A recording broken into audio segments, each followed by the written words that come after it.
99.9 KISW. BJ, I'm so excited to chat with our next guest. I love the movie Spectre, so much so that I created this hashtag to sum up my thoughts on James Bond in this movie. All right. Hashtag kicking ass and getting ass. Please welcome to the show, Daniel Craig. How you doing? Good morning, Daniel. Welcome to the show. Feel free to use that. Thank you. I will. That actually could be the hashtag for your whole life, couldn't it, Daniel? I think that should be for all of us. I know it might get tiring after a while. Yeah. Oh yeah. If you're like in your 80s, actually though, wouldn't that be a cute grandpa thing though? Grandpa comes out, he goes, "Here's my hashtag. Here's my business card." Kicking ass and getting ass. Yeah, exactly. Let's get it done. By the way, speaking of kicking ass, a second week in a row, #1 movie in America. Not too shabby, sir. Not too shabby. It's great. I'm just.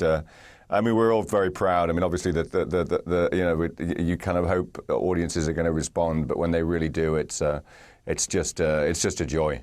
It's such a fun movie. I watched it over the weekend. I went to the theaters, and it's just from beginning to end. It's a great story. There's just lots of fun stuff. There's several girls that could be Bond girls in this movie, man. Some beautiful women, and the action scenes. I'm a big wrestling fan, so seeing you and Batista mix it up in this movie was just awesome. Yeah, well, he's extraordinary. I mean, he's not only is he just great at what he does and a wonderful, lovely man, but he's so fast. It's terrifying. It's like when we came to casting this part, we wanted a kind of traditional, Bond henchman, but we didn't want a lumbering brute. We wanted somebody who looked like he could, kill for a living, and Dave fitted the bill. I kind of had to my job was just to get out of his way. Yeah, and we're so true. He has one line, and his line is awesome. What's that? He has one line in the film, and his line is awesome. It is, isn't it? Yes. Yeah. He's a very funny man, David. We're talking to Daniel Craig, the movie, of course, Spectre, the latest James Bond movie, and Steve loved it. You got to check out this movie. It's going to be it'll be a Thanksgiving movie because every year, Daniel, what we do, my family, my wife, and my two kids, we always go out and grab a movie after the Thanksgiving dinner here in the States. Okay. And so we've chosen Spectre. We said that we've told all of us to go, all right, we're not seeing that movie. Make sure because we all want to watch it together. So that is our holiday movie celebration for us. Well, I hope you enjoy it. I know. I mean, if Steve loved it, I know I am. And I want to, and Daniel, I want to give you this opportunity because the media and people getting taken out of context. I've watched so many interviews with you, and you've been so wonderful and so much in love with this movie that I feel so badly for you. For some reason, some people think you don't like the character and don't like these movies. And I want to give you the opportunity to tell people that is not true, because every interview I've seen with you, you've been amazing. So I don't know how the hell you got labeled with that.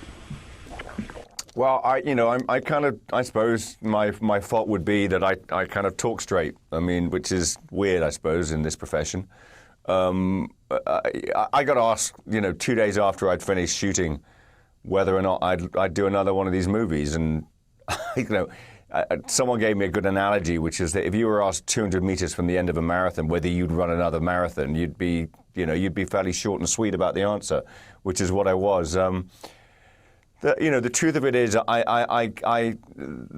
this is the best job in the world for me. As an actor, I get to work with just the most wonderful, talented people. Sam Mendes, the director, who's become a very close personal friend because we've been working together for so long now. I mean, over 10, well, more than 10 years, nearly 15 years. Sometimes I get asked silly questions and I give silly answers. I think that's really the truth of it. That being said, can I ask you a silly question then? Please, go ahead. Okay. It has nothing to do with the movie, but my experience at the theater, and I was watching the movie, and I'm thinking, I would love to pick Daniel's brain about what I should have done or how to handle this situation. I'm at the theater. We're midway through the movie. It's a pretty pivotal moment in the movie where, we're kind of finding out what's going on, and you're in that room, and I don't want to ruin it for anybody, but this guy right behind me starts having a massive coughing fit that, I'm not even joking, went on for about 7 minutes. And I'm just like, well, what do you do in that situation? Because he's not trying to be a jerk, but I'm like, buddy, get up and leave the theater. I'm trying to watch this, and it's like nonstop coughing. And I was wondering, what would Daniel Craig do in that situation? Do you have kind of remorse that you didn't say that? I wanted to, man, but I was like, I don't want to be the jerk in the theater. It's like, hey, buddy. I think that's the key. I don't think you can be a jerk. I think if someone's having a coughing fit, you just hope it doesn't turn into something worse. Yeah, that's and the thing. then you'd be a real jerk. So maybe go see the movie again. Oh, that's a good point. Answer. That's what Daniel Craig would do. Go see the movie again. I like that. Why wouldn't the guy get up and leave the theater for a few minutes? I don't even want to go there. Daniel, there's a question. I mean, you get to do something that a lot of folks don't get to do. You get to revisit a character. I mean, a lot of times in your business, you play a character, it's one and done, and you're on to the next movie. So from the first movie you've done as James Bond to this latest one, what have you learned about the character? Is there any growth you've noticed either in you or in James? Because, I mean, it's kind of cool you get to do this role multiple times. It is very cool. It's I think that one of the things I suppose most proud of in all four movies is that the sort of character has sort of developed. Look, I've got older, so it's just very much that's kind of one of the things that sort of has kind of seeped its way into the part. Maybe I'm a little more experienced and a bit more kind of.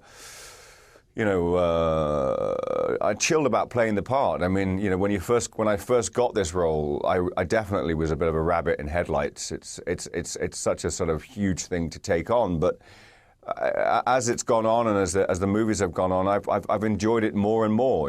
And